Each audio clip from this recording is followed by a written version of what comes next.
خۆمان ساز کرد ئامانج لەو کۆبوونەوەیمان ئەوە بوو کە ناڕزایی دەربڕین بەرامبەر ئەو تاوەنە قێزەونەی چەتەکانی ئەحرار شەرقیە کە تیایدا 4 هاوڵاتی سڤیلی کوردیان تەنها لەسەرکردنەوەی ئاگری نەورۆز شەید کرد.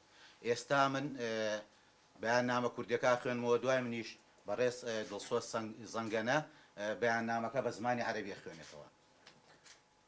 بەیاننامەی ناڕزایی بەرەی پشتیوانی ڕۆژئاوای کوردستان دژی شەیدکردنی 4 هاوڵاتی کورد لە جندرێس بۆ ڕای گشتی کوردستان و جیهان، جەماوەری خۆڕاگری کوردستان، ڕێکخراوە نێودەوڵەتیەکانی مافی مرۆڤ، پەرلەمانی کوردستان و عێراق، حکوومەتی عێراقی فیدراڵ و حکوومەتی هەرێمی کوردستان. ئێمە وەکو بەرەی پشتیوانی ڕۆژئاوای کوردستان بە توندی ئیدانەی شەیدکردنی 4 هاوڵاتی کورد دەکەین کە لە ئێوارەی 20 ئەم مانگە بەهۆی کردنەوەی ئاگری نەورۆز و دەربڕینی خۆشی بە بۆنەی جەژنی نەورۆزەوە لە جندرێس لەلایەن گروپی تیرۆریستی ئەحرار شەرقیەوە بەناحەق شەید کران. هاوکات پاڵپشتی خۆمان بۆ گەلانی باکوور و ڕۆژهەڵاتی سووریا ڕۆژئاوای کوردستان ڕدەگەێنین.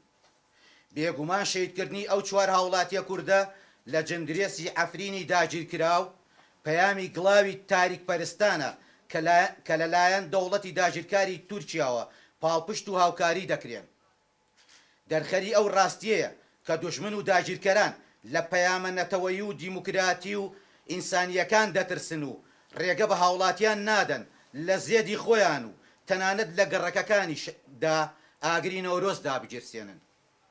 هەر بۆیە ڕایگشتی و دنیا ئاگادار دەکەینەوە کە ئەم پیلانە بەشێکە لە سیاسەت و پیلانگێڕی و داگیرکاری و کۆمەڵکوژی دەوڵەتی تورکیا کە زیاتر لە 5 ساڵە لە دوای داگیرکردنی بەشێکی خۆرئاوای کوردستان و بە تایبەتیش عەفرین و چەندین شار و گوندی خۆرئاوای کوردستان پیادەی دەکات کە بەردەوام لە هەڵمەتی کوشتن و گرتن و وێرانکردنی ماڵ و حاڵی ئەو خەڵکە سڤیلە نەوەستاوە و بەهۆیەوە بە پێی نوێترین راپۆرتی مافی مرۆڤ لە ئەنجامی ئەو داگیرکاریەش زیاتر لە 300,000 ماڵ ئاوارە و بێماڵ و لانە بوون.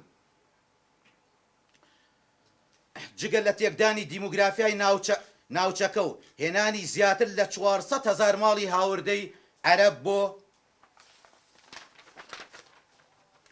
سەرماڵ و مڵکی کورد کە 500 ماڵیان لە فەلەستینەوە هێنراون و زیاتر لە 20 کۆمەڵگەی نیشتەجێبوونیان دروست کردووە لە چوارچێوەی پرۆژەی هەماهەنگی تورکیا، قەتەر، کوێت. هەروەها زیاتر لە 64 خوێندنگەی ناوچە کوردیەکانیان وێران کردووە و 50,000 خوێندکار بێ خوێندن و خوێندنگا ماونەتەوە. هەر بەپێی راپۆرتی مافەکانی مرۆڤ لە ماوەی داگیرکاری ئەم 5 ساڵەدا 8,695 کەسی سڤیل ڕفێنراون، 372,500 دار زەیتون براونەتەوە و بەتاڵان براون، 13,500 درەختی بەردار سووتێنراون و زیاتر لە 12,000 هێکتار زەوی جوتیارە کوردەکان داگیر کراوە. 75 ناوچەی کولتوری و دیرۆکی وێران کراون. هەر بۆیە گەلی کورد لەسەر لەمە زیاتر ئەم دۆخەی پێقبوڵ ناکرێت و پێویستە هێزەکانی هاوپەیمانان و وڵاتانی خۆرئاوا هەموو ئازادی خوازان پشتیوانی خۆیان بۆ خەڵکی سڤیلی خۆرئاوای کوردستان دەرببڕن و ئەو گروپانەی کە داگیرکەری تورکیا پشتگیریان دەکات دەربکەن لە ناوچەکە و ماف بۆ مافخوراوان بژێڕنەوە. درود بۆ گیانی پاکی شەیدان. بەرەی پشتیوانی خۆرئاوای کوردستان 26 سێی 2023.